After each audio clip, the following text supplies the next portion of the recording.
이렇게 부족한 저를 초대해 주시고 강의를 이렇게 들으러 오신 분들께 정말 감사드립니다. 제가 사실 하느님의 자비에 대해서 어떻게 관심을 갖게 됐는지 그것을 먼저 제가 설명을 해 드려야 될 것 같습니다. 2008년도에 사제서품을 받고 이제는 10년 좀 넘었습니다.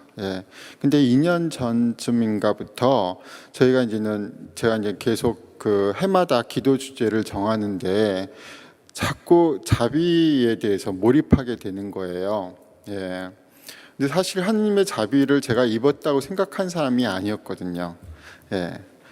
그런데 그 하느님의 자비라는 것에 굉장히 초점을 맞춰지면서 거기에 집중적으로 기도해야 되겠다는 어떤 내면의 울림, 메시지가 있었습니다.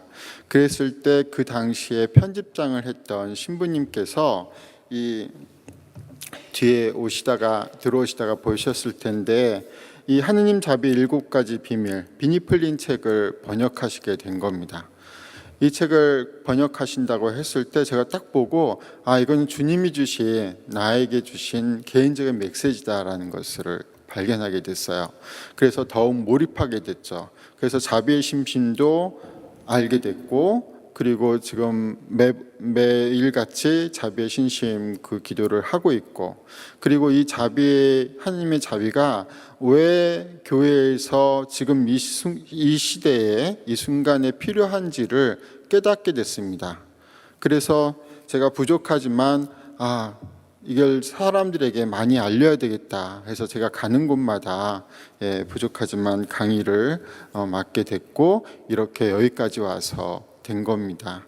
이 하느님의 자비는 여기 이 책에서는 7가지 비밀이 있다고 합니다. 그래서 첫 번째부터 마지막까지 제가 이제는 설명을 해드릴 텐데 약간 깊을 수도 있습니다. 근데 좀 더 제가 쉽게 제 경험을 바탕으로 해서 여러분들에게 들려드릴 테니까 그때마다 이렇게 잘 들으시면 될 것 같고, 나중에 이제는 한 7분에서 10분 정도 여러분들이 궁금한 사항 같은 거가 있으면 기도하시다가 자비의 신심 기도하시다가 궁금한 사항이라든지 아니면 어떤 부분이 좀 더 설명을 듣고 싶다든지 하는 부분이 있으면 제가 그 시간을 좀 갖도록 하겠습니다. 괜찮으시겠죠?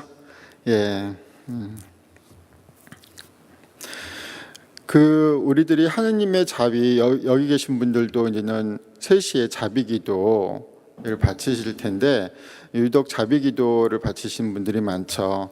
제가 수도원회가 미아리에 있습니다. 한국 미아리. 근데 미아리는 전철에서 4호선이에요. 이제 명동에서 해화당을 거쳐서 이렇게 이제는 수유리 그쪽에 가는 방향에 미아리가 있는데, 그 미아리 4호선 전철 4호선은 저희들이 부르기를 수도 전철이라고 해요. 그 라인에 수도 애들이 진짜 많습니다. 그리고 이제 수도에서 각종 프로그램을 하기 때문에 신자분들도 많이 타요. 재미있는 현상이 한 3시만 되면 이렇게 알람 소리가 여기저기서 들려요. 아시죠? 그럼 저는 맨 처음에 그게 뭔지를 몰랐어요. 왜 3시가 되면 한두 분도 아니고 어쩔 때는 제가 타면 10대 분이 알람 소리가 들리는 거예요. 그래서 저 소리는 뭘까? 저는 그때 자비심심은 몰랐거든요. 나중에 알게 됐어요. 3시만 되면 일제히 가방에서 뭘 꺼냅니다. 뭘 꺼내죠? 목줄을 꺼내죠. 그래서 뭔가를 열심히 하고 있어요. 그래서 저는 수도자고 성직자임에도 불구하고 그 신심이, 평신도 분들의 신심이 저를 회개시키고 그리고 치유한 적이 굉장히 많습니다. 저는 그때 알게 됐어요.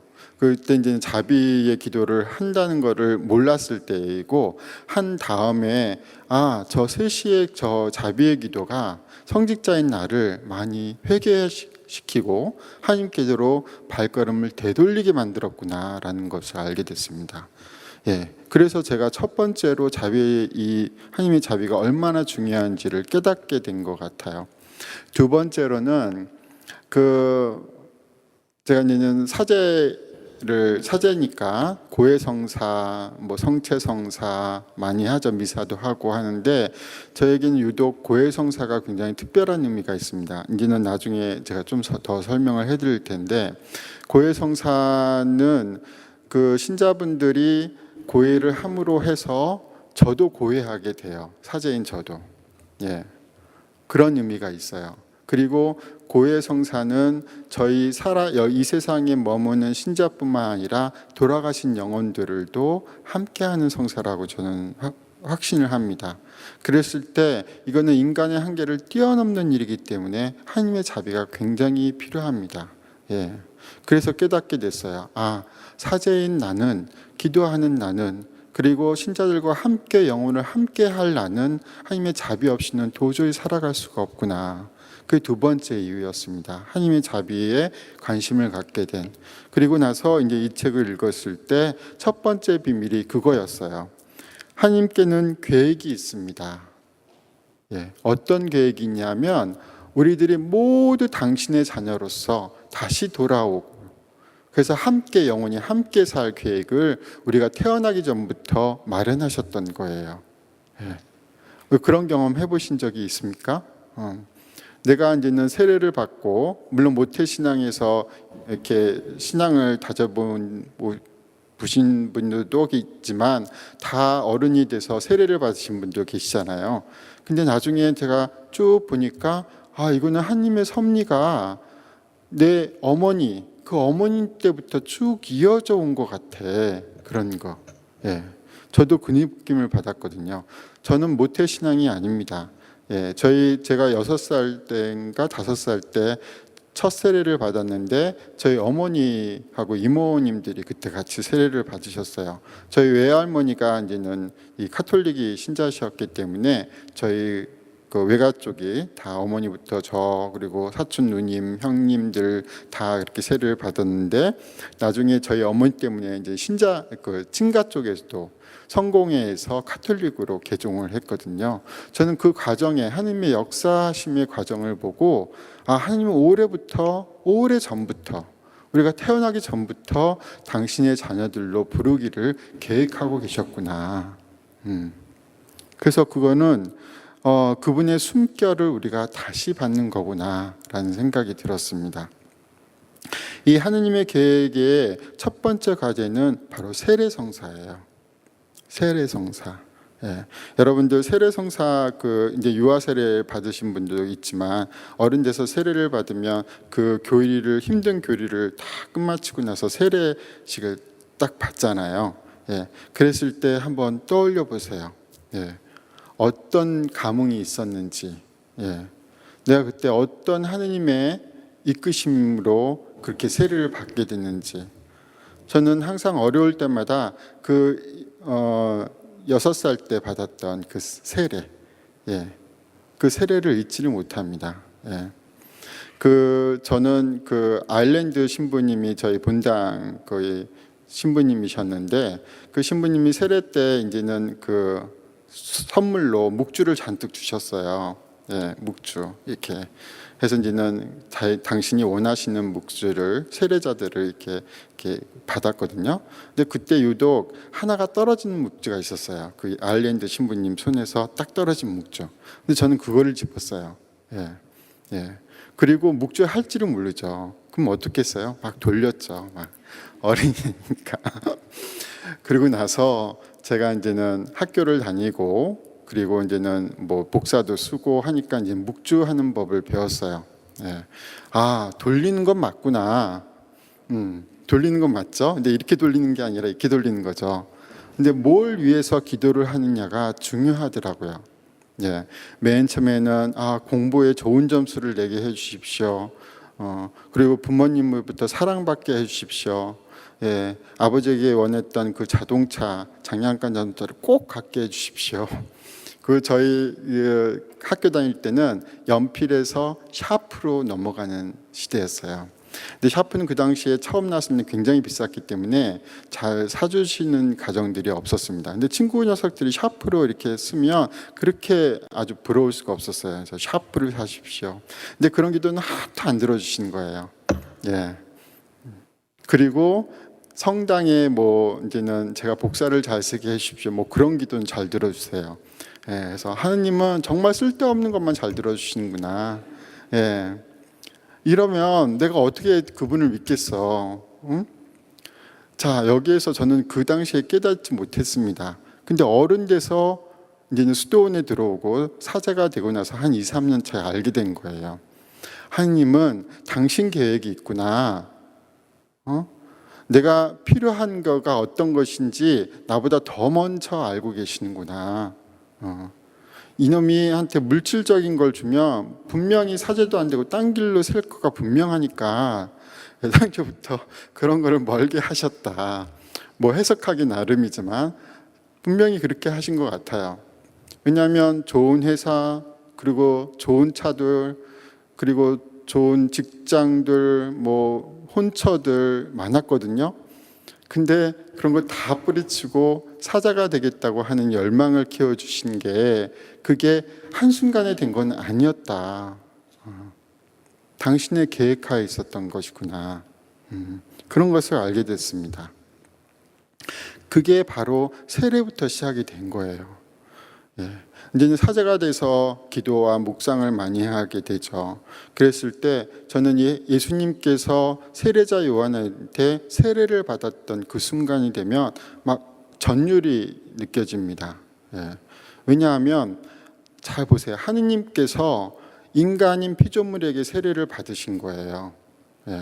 다른 여타의 종교와 다르게 카톨릭은 굉장히 그 점에서 중요합니다. 창조주이신 하느님께서 피조물인 인간에게 직접 세례를 받으셨다. 당신이 몸소 내려오셔서. 어느 신이 인간에게 무릎을 꿇고 세례를 받습니까? 어느 신이 자신이 만든 피조물에게 무릎을 꿇고 조아리죠? 오직 하느님만이 그렇게 하실 수 있다는 거예요. 바로 저 위에 계신 아버지 하느님께서 나를 위해서 직접 무릎을 꿇으신 게 바로 그리스도의 세례입니다. 나는 너를 다시 나의 자녀로 받아들이기 위해서 내가 직접 무릎을 꿇는다. 그게 바로 세례의 의미입니다. 전 깨닫지 못했어요. 만약에 사제인 제가 그것을 사제로서의 신분으로서 그것을 깨닫는다면 사제가 어떻게 하겠습니까? 신자들에게 무릎을 꿇을 수밖에 없습니다.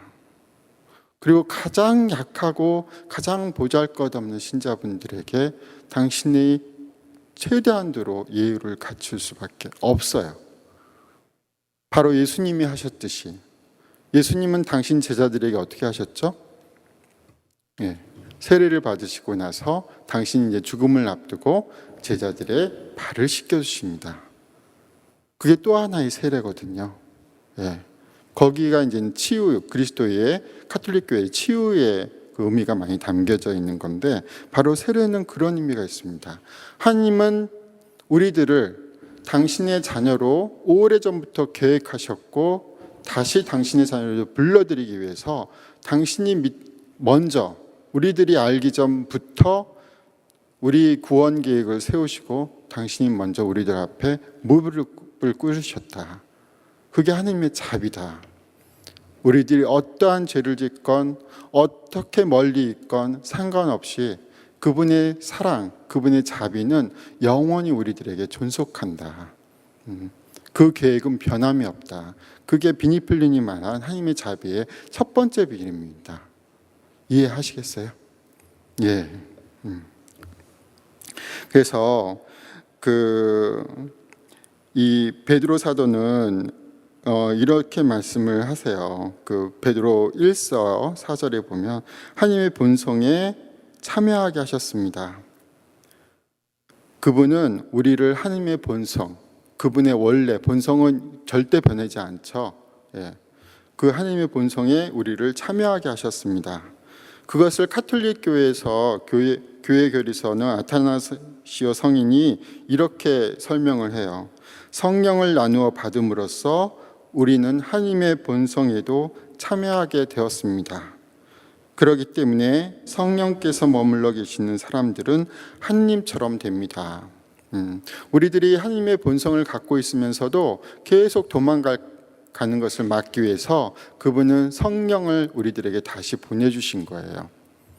이 얘기는 뭐냐 하면 우리 안에는 성부도 계시고 성자도 계시고 성령도 계시다는 겁니다.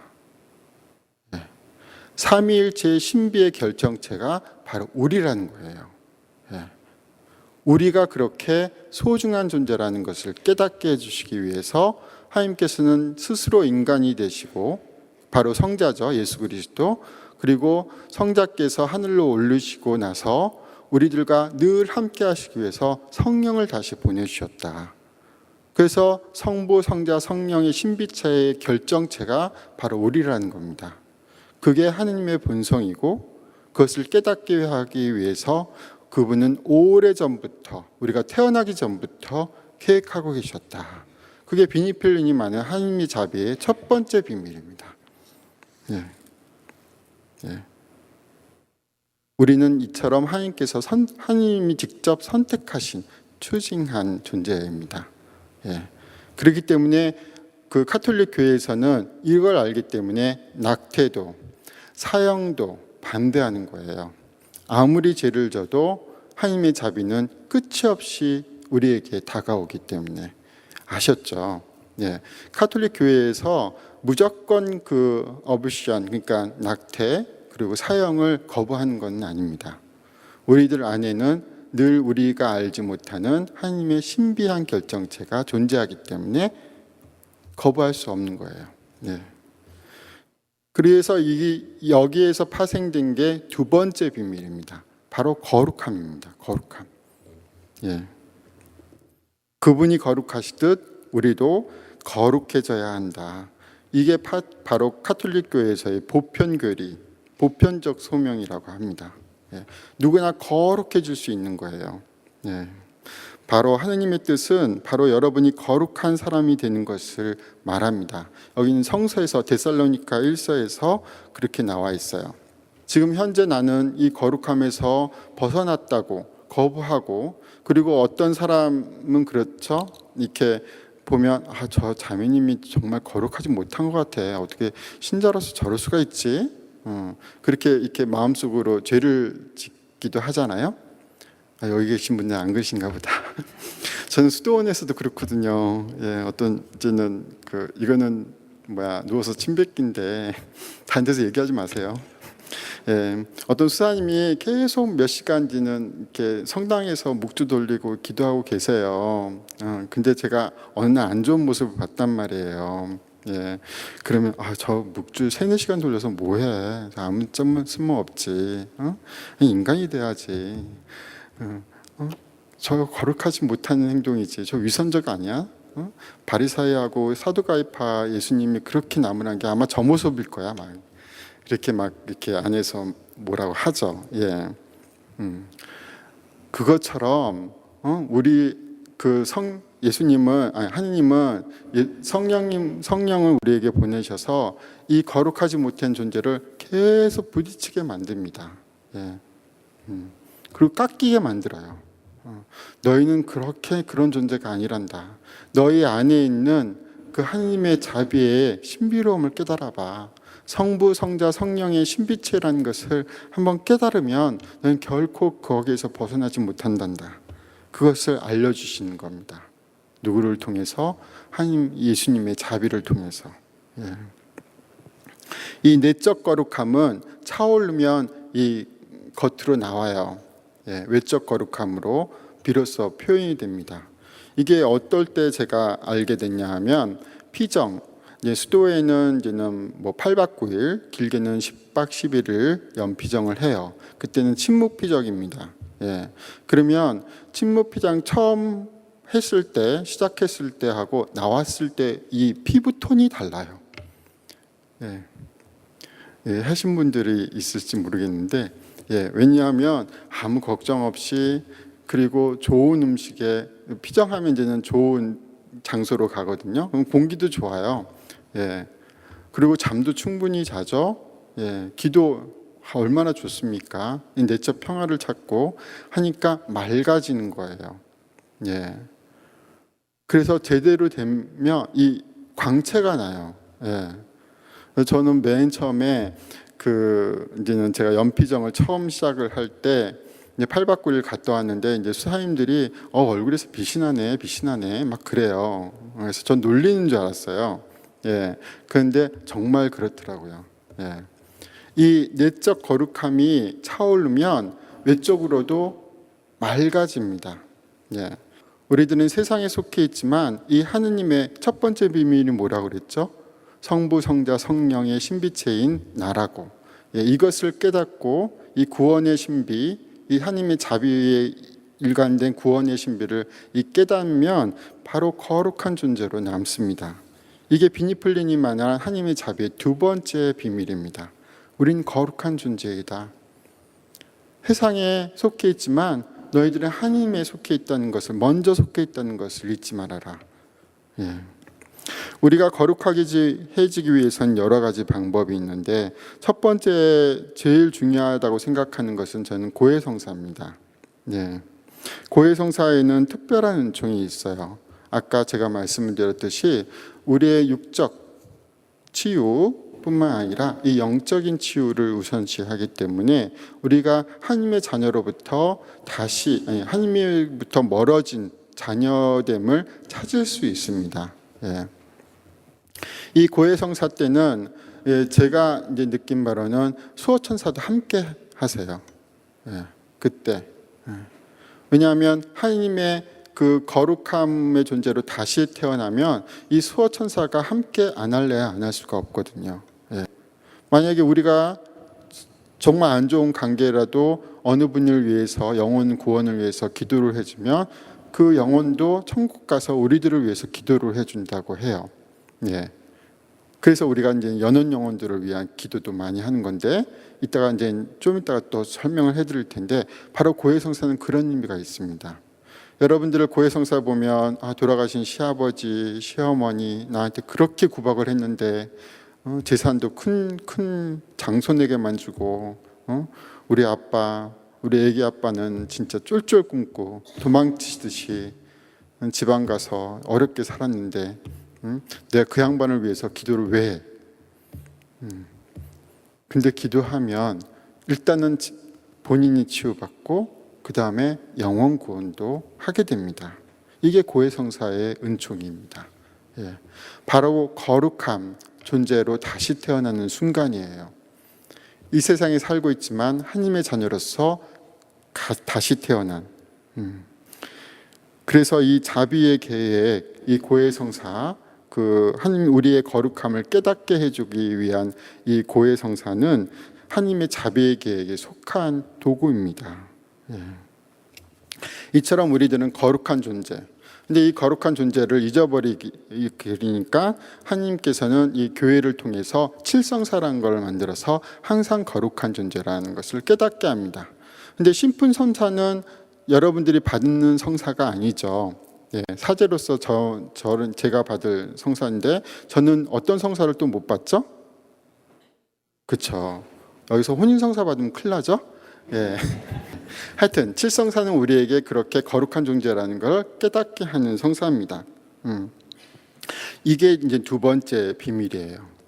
세 번째 비밀은 뭐냐 하면 예수님은 우리 자비의 예수님 이게 많이 보셨을 텐데 이 자비의 예수님의 이상이란 겁니다. 그 이상. 예, 이 그림의 그 이상이라는 거예요. 예.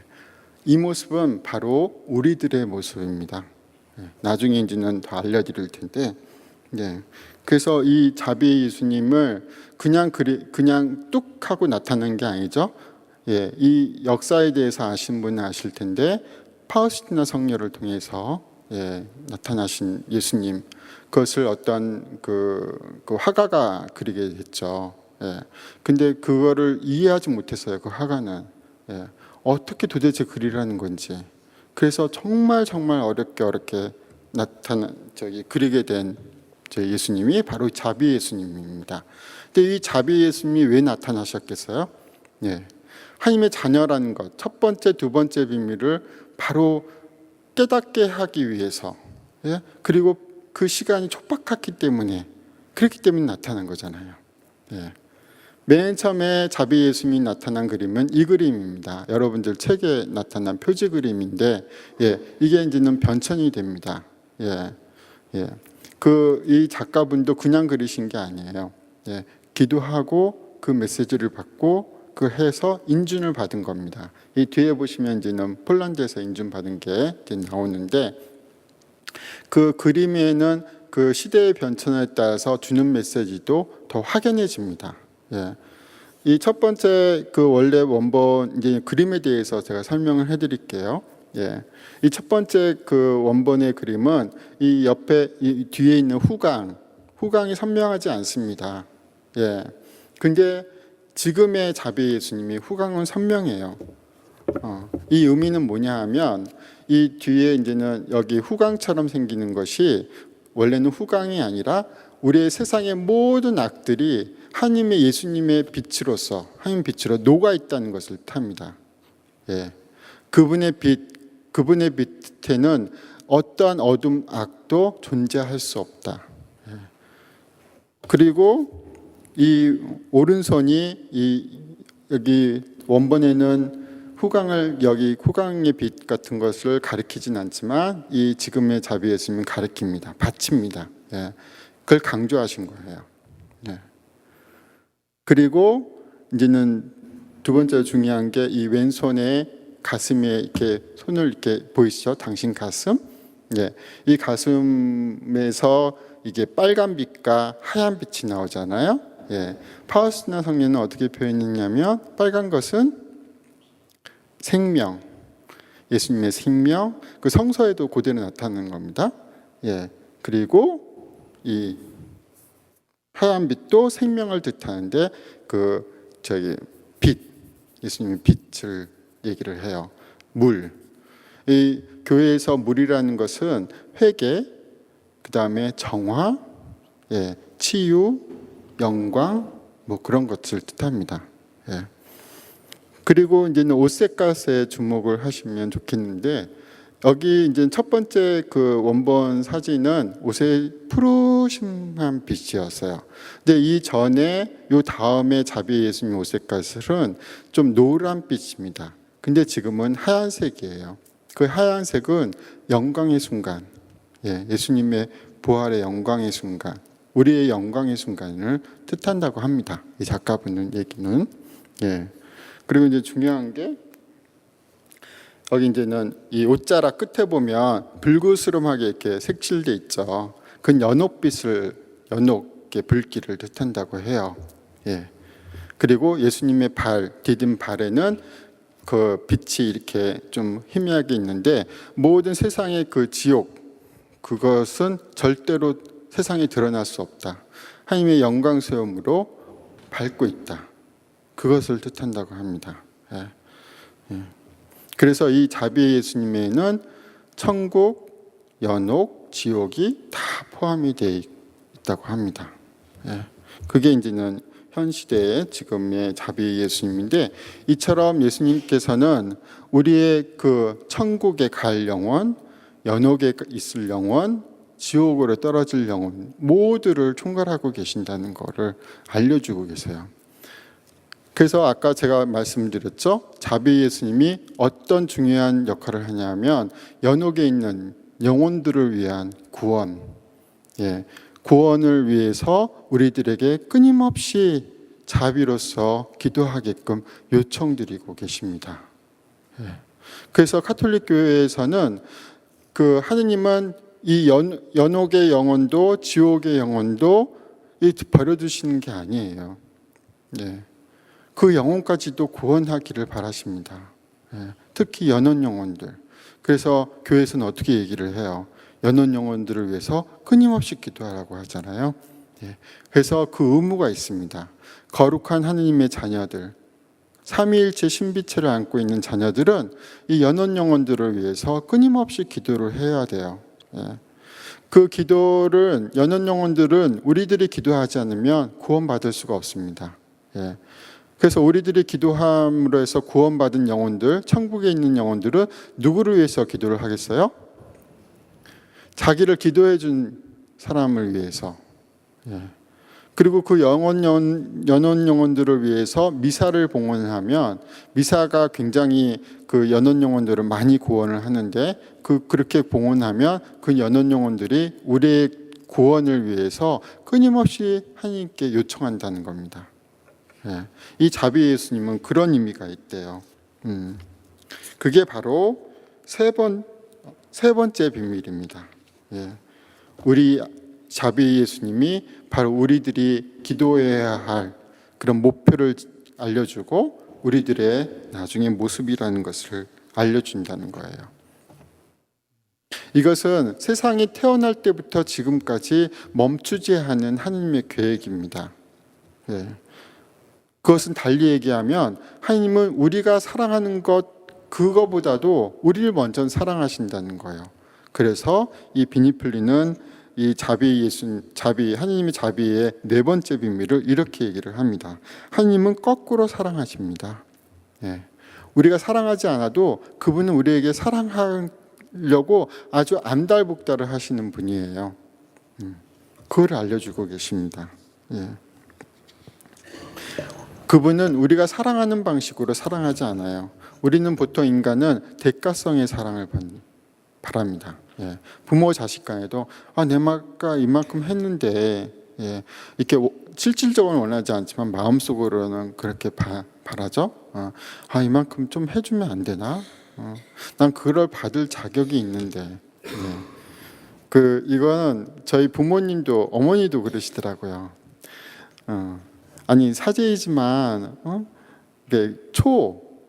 저희 어머니가 기도를 하기 때문에 이제는 그 기도처를 원하세요. 예.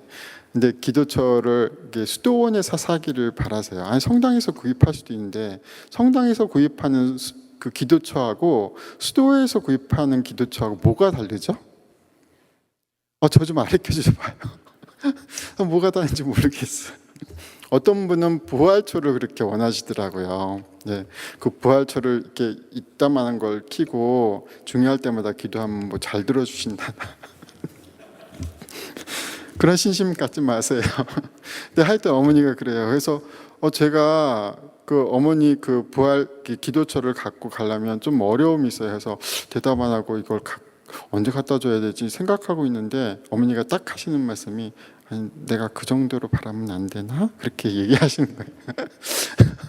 하재의 어머니인데 그래서 아니라고 내가 사다 드리겠다고. 근데 하여튼 하나님께서는 늘 우리에게 사랑을 베푸시려고 항상 준비하고 계시는 분입니다. 이게 어떤 그림이 어떤 성서의 구절에 나타나면 돌아온 탕자 아시죠? 많이들. 예. 제가 최근에 돌아온 탕자 둘째 아들 그것을 묵상하면서 전율을 느꼈는데 어떤 부분이냐면 하느님은 이제는 그 아버지가 하느님이에요.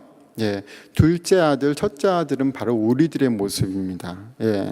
근데 이 첫째 아들도 그렇고 둘째 아들도 그렇고 잃어버린 거는 재산이 아니었어요, 사실. 예.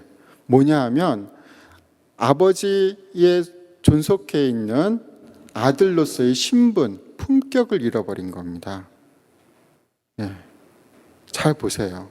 예.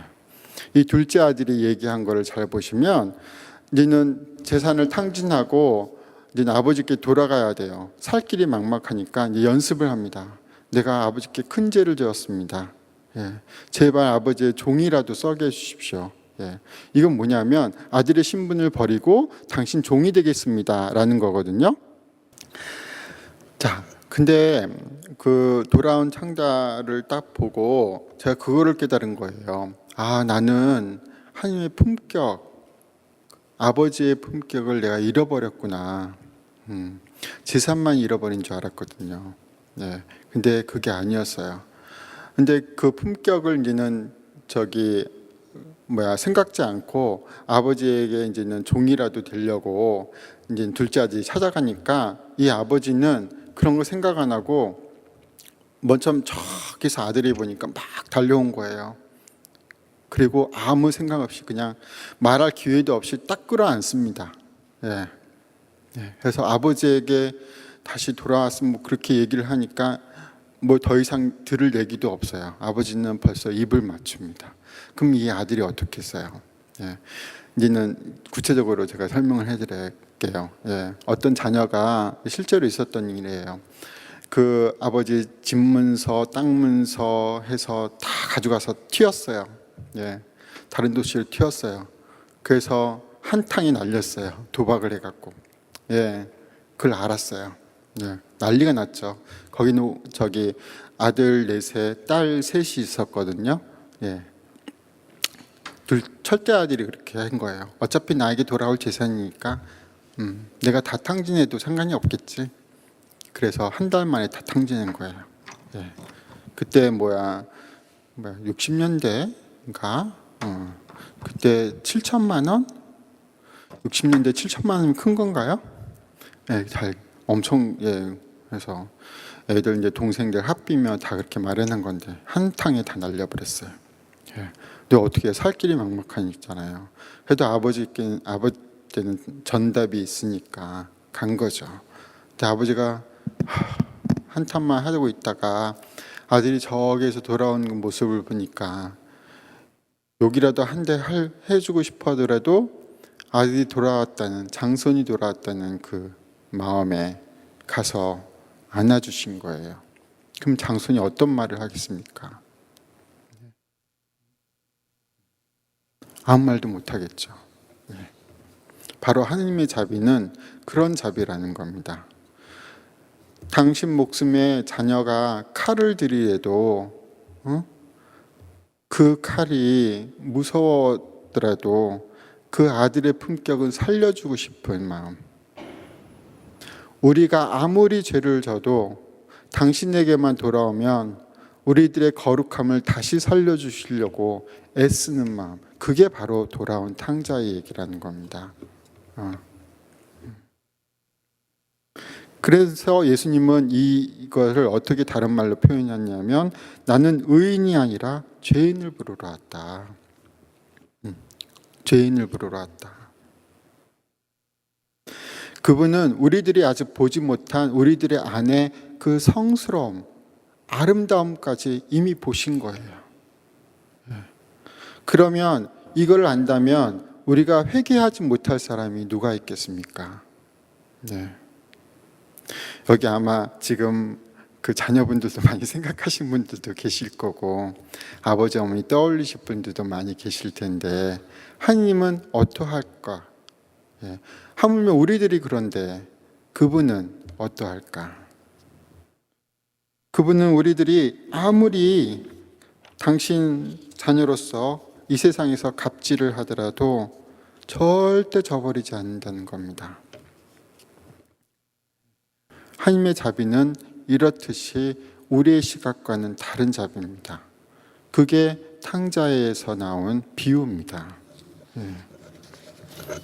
하느님이 이러할진데 우리가 어떻게 다른 사람을 배제하고 그분에게 다른 사람들에게 무능력한 사람들에게 그분의 자비가 없다고 하겠습니까? 정말 악한 사람이라도 그분의 자녀로서 그분의 그 거룩한 자녀로서 다시 회생할 기회가 있습니다. 우리는 그걸 저버릴 수 없다는 거예요. 정말 미워해도 미워하는 사람이 있어도 그 하느님의 자비, 저 사람에게도 그 하느님의 자비, 거룩함의 자비가 분명히 살아있어 라는 걸 깨달으면 함부로 대할 수 없을 겁니다. 수도원은 같은 지붕에서 매 순간 365일 한순간도 빠짐없이 밥 먹고 같이 자야 되고 숨 쉬어야 돼요. 미운 사람이 있으면요 정말 못 삽니다. 그래서 저는 언젠가는 한 2달 동안 숨을 못 쉬었어요. 정말 미운 사람이 있는데 안 볼래 안 볼 수가 없는 거예요. 저희 수도원은 그래도 꽤 넓거든요. 여기 가면 보이고 저기 가면 보이고 점심때에서 점심 먹으면 소원치고 저녁 때도 또 소원치고 내일 아침에 눈 뜨기가 싫은 거예요. 그 수사님을 볼까 봐. 그런데 이 탕자의 비유 때문에 다시 그 수사님을 받아들이게 됐습니다. 하나님의 자비가 그분에게 있는데 내가 뭐라고 그분의 자비를 뿌리칠 수 있을까? 이게 바로 5번째 비밀입니다. 그분의 사랑은 끝이 없다. 그분의 자비는. 6번째 하나님의 자비의 비밀은 뭐냐면 언제나 그래서 기도해야 된다는 겁니다. 우리가 거룩한 존재로서 다른 사람의 자비가 살아 숨쉰다는 것을 깨달은 이상은 우리는 기도를 멈출 수가 없어요. 왜냐하면 인간적인 힘으로는 그걸 받아들일 수가 없습니다. 그렇기 때문에 나도 살고 그 내가 미워하는 그 사람도 살기 위해서는 기도할 수밖에 없습니다. 바로 하느님은 이렇게 영원한 현재를 바라보고 계세요. 우리 안에서. 너희들은 현재에 있지만 영원한 존재라는 것을 잊지 말아라. 나의 자비로운 자녀라는 것을 잊지 말아라. 라는 것을 깨달아 주십니다. 그래서 그 깨달음을 우리가 알아차리기 위해서는 항상 기도할 수밖에 없습니다. 항상. 끊임없이. 많은 기도들을 하죠. 근데 요즘에 제가 하는 기도 중에 물론 묵주기도 그는 그냥 매일같이 해야 하는 거고요. 자비 기도하고 저는 특별히 구품천사께 드리는 기도를 지금 하고 있는데 굉장히 어려운 경우가 있어서 우연찮게 알게 된 기도예요. 저에게 힘을 주시는 기도인데 여러분들에게도 각자 그런 기도가 있을 겁니다. 정말 내가 거룩한 존재 하나님의 자녀라는 것을 깨닫게 해주는 기도. 그게 성서를 읽는 묵상 기도건 아니면 화살 기도건 아니면 희생과 봉사를 위한 기도건 어떠한 것이건 간에 우리의 모습이 다 다르듯이 기도의 그 품격도 다 다릅니다. 어떤 사람에게는 묵주 기도가 하나님의 자녀로서 깨닫게 해주는 기도고 어떤 사람은 화살 기도가 그렇습니다. 어떤 사람은 다른 사람들에게 봉사하면서 기도하시는 분들도 있어요. 이처럼 예수님은 특별하게 아니면 평범하게라도 기도하는 자녀로 남기를 바라십니다. 그게 바로 6번째 비밀입니다. 하나님의 자비.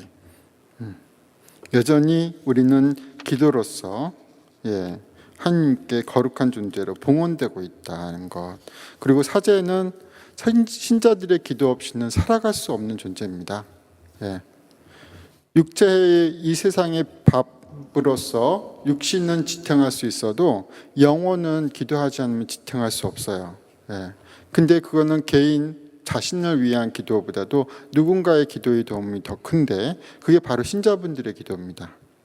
사제들도 신자들을 위해서 기도하지만 신자분들도 사제들을 위해서 기도해 줘야 합니다. 사제들은 신자들의 기도 없이는 절대로 살아남을 수가 없어요. 바로 우리는 기도로서 연결된 하나님의 자녀라는 게 바로 6번째 비밀입니다. 여기에 하나님의 자비가 있다는 것. 그러면 7번째 비밀은 뭐냐 하면 바로 여기에 결정체입니다. 변모. 예수님의 변모. 예수님이 다볼산에서 제자 둘을 데리고 올라가셨습니다. 거기에는 모세와 엘리야가 있었어요.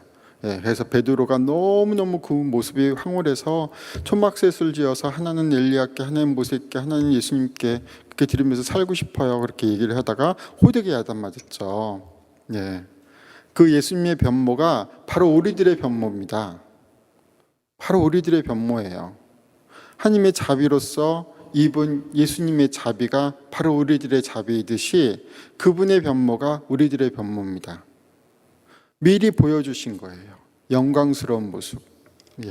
이것이 바로 7번째 비밀입니다. 하나님은 우리가 육체적인 존재를 갖고 있지만 우리 안에 있는 이 삼위일체의 결정체 신비체를 깨닫게 해주셔서 그 모습으로 다시 태어나기를 바라는 겁니다. 거룩한 모습으로, 성스러운 모습으로. 그래서 당신의 진정한 자녀로서 남기를 바라시는 게 하나님의 자비의 7가지, 맨 마지막 7번째 이 비밀이라는 겁니다. 그래서 파우스티나 성녀님은 이렇게 얘기를 해요. 당신 일기에서. 오 주님, 저는 완전히 주님의 자비가 되고 싶습니다. 그리고 주님의 살아있는 영상이 되고 싶습니다. 수정이 햇빛에 자신을 완전히 드러내듯이 저는 제 마음을 주님의 은총에 완전히 내어 맡겨드립니다. 오 저의 하느님, 주님의 모습이 피조물에게 나타날 수 있다면 제 마음속에 나타나게 해주십시오. 오 제 영혼 안에 거처하시는 분이시여 주님의 거룩하심이 저를 통해서 빛나게 해주십시오. 바로 이 거룩한 변모가 우리 안에 존재하고 있다는 겁니다. 그래서 때가 되면 이 거룩한 모습이, 예수님의 거룩한 모습이 내 안에서 나오게 하나님은 기다리고 계신다는 거예요. 그래서 우리는 성체성사를 통해서 이거를 가능하게 합니다. 왜냐하면 성체성사는 예수님의 몸을 우리에게 모시는 거잖아요. 그러면 우리가 이 인간적인 존재가 거룩한 존재로 변환되는 성스러운 성전이라는 것을 깨닫게 해주기 때문에, 그래서 교회는 우리 몸을 성전으로 얘기합니다. 당신들은, 우리 신자들은 그리스도의 몸, 거룩한 몸을 모시는 거룩한 성전입니다. 그것을 잊지 마십시오. 교회는 그렇게 얘기를 하는 거예요. 그래서 우리가 고해성사도 보고 회개도 하고 기도도 하고 그렇게 하는 겁니다. 성체의 의미를 아셨겠죠? 이 성체의 신비는 너무나도 잘 알죠. 성체의 기적도 아실 테고. 바로 이 성체의 신비는 성모님하고도 깊은 연관이 있는데, 성모님은 당신 이 거룩한 예수님을 이 태중에 모신 거예요. 우리도 예수님을 태중에 모시듯이 모시는 겁니다. 그래서 우리가 거룩한 존재라는 것을 깨닫는 거예요. 나중에 그 거룩한 이 모신 존재가 밖으로 드러나게끔, 성모님이 예수님을 낳았듯이 우리도 우리 거룩함이 밖으로 하나님의 자비로서 드러나게끔 하나님은 때를 기다리신다는 거예요. 그래서 자비의 예수님을 우리들에게 주셨다는 겁니다. 우리는 이처럼 우리 안에 자비로움 모습을 발견하고 깨달을 때 다른 사람들의 자비로운 모습을 발견하고 깨달게 할 수 있습니다. 하나님은 이 자비를 서로 통교하게 만들어요. 우리만의 자비로움이 아니라 다른 사람의 자비로서 다시 태어날 수 있게끔. 바로 자비 예수님, 그리고 하나님의 자비의 7가지의 비밀, 그 하이라이트는 바로 거룩한 변모에 있습니다. 여기 계신 분들은 단순한 인간의 존재가 아니라 하나님이 다시 처음부터 거룩한 모습으로 태어나게끔 기다리는 소중한 존재라는 것을 결코 잊어버리시면 안 됩니다. 아셨죠?